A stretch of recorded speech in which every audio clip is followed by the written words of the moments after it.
Hello everyone and welcome to another concept episode for DayZ Modding. In this video I'm covering more interesting crafting applications for the sheet of tarp. I reckon this will be a really worthwhile item to implement. In a previous show where I covered a small makeshift tent, I mentioned that there could be so many things that could be crafted from a sheet of tarp. So this video is pretty much a carry-on of ideas of how the tarp could craft more items and how it could contribute to building bases as well. Here's the pitch. So the first item. If it's a rainy day and you found a folded piece of plastic tarp and you craft it with either a rope or a sewing kit, you could make a poncho. This has been mentioned to me a few times, most recently by a guy called Joey Lester. Joey, I couldn't agree more with you. It's a great idea and I've been wondering about it too. A poncho would be great to put over your gear for loads of reasons I put into these points. 1. The function of the poncho. The poncho would keep most of your gear dry from the rain without having to remove any equipment, as the poncho fits over everything, but I reckon to make it fair and balanced, it would have no pockets. 2. It kind of annoys me that the game doesn't have hoods yet that enables your character to put its hood up. I'm sure there's probably a lot of aesthetic issues involved, such as getting the hood to track with the head, or swapping or even warping meshes when putting the hood up and down. But with the poncho, the hood could be made baggy so the head never has much traction to give it much movement. Maybe the hood doesn't even have to be retractable to begin with at all. I honestly think that players wouldn't mind having a hood fixed up or legs that run through the bottom half to begin with. Just to have a work in progress version would be good enough.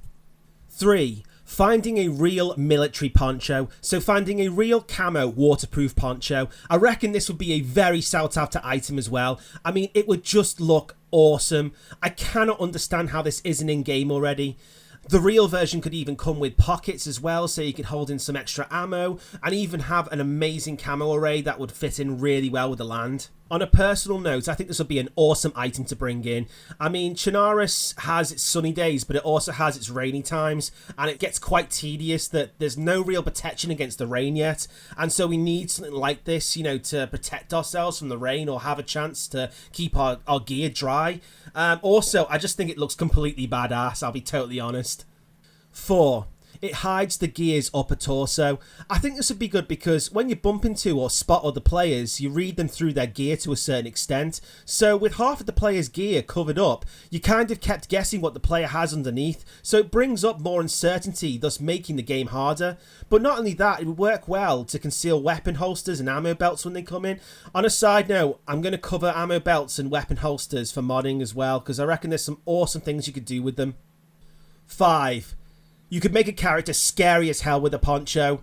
So if I crafted a poncho, spray painted it black, stuck on a scary mask, I mean, just look how terrifying that would be. I mean, can you imagine being stalked through the woods on a stormy night by someone who looked like this?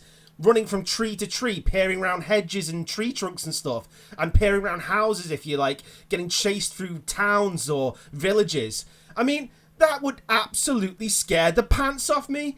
I mean, can you imagine even just running into a group of people who look like this and they've got you taken your hostage and they're dancing around you like, you know, muttering just random garbage or something. I don't know, maybe I'm just going too OTT here, but I mean, that would scare the absolute hell out of me and I don't care what anyone else says. Lastly, 6. Is it just me or does this guy seem to have a poncho on him? Moving on. This idea is a bit grim. I would like to develop a model for it, but at the moment there's just other interesting items I'd like to concentrate my time on for now. The idea is if you kill someone, you can keep the body in persistence by wrapping them up in tarp and rope. So once the tarp and rope are applied, the gear either falls away to the side or disappears entirely with the body, and in its place, the body is represented by a model that has lower geometry, thus a more suitable item to keep on the map. But the drawback being that the body is now an object and it can't be undone. So why have this? I reckon it'd be good to warn others or enforce a message. So if you're in an area which is rigged with traps and you lose one of your group members to one of the traps, then you could wrap him up and attach a note on him to warn others or other travellers. Then if anyone comes across it, then they won't overlook the warning message for just a piece of paper on the floor. Or perhaps you're a clan that have some territory and the bodies are there as warnings to trespassers. You could even do it gangster style and dump bodies with messages to rival gangs and so on and so forth.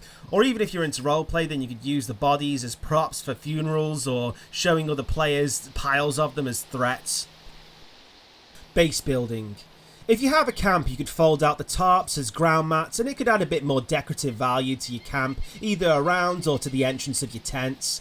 But I reckon where it would really shine is in buildings, especially places like flat complexes to future high-rise buildings. The problem with building a base out of the apartments at the moment is that you got snipers that can hold out in opposite buildings or on the surrounding hills. Then before you know it, your base becomes a sniper shooting gallery. So you can see what I'm getting at here. If you could get a collection of tarps with nails and a hammer to cover the window areas, this would allow you to move around inside your area without worrying about being spotted. Plus, it would be easier to set up on windows quickly, as the carry capacity is far lower than carrying up wooden boards. But a lot of you are probably thinking, well, that's cool and everything, but by covering the windows, I'm kind of giving away my position to where my base is. Yes, that's true. But what if your group could utilise tarps on neighbouring flats to make dummy bases for cover? From there you could either frequently change locations from site to site, or set booby traps in your dummy bases to eliminate raiders. Oi, Frank! What's up there? I just broke open the door right now, let's have a look. I've got some bags, some tents. Oh right, 2 barrels of petrol. Oh, that's great, okay. Oh. Frank, try not to move!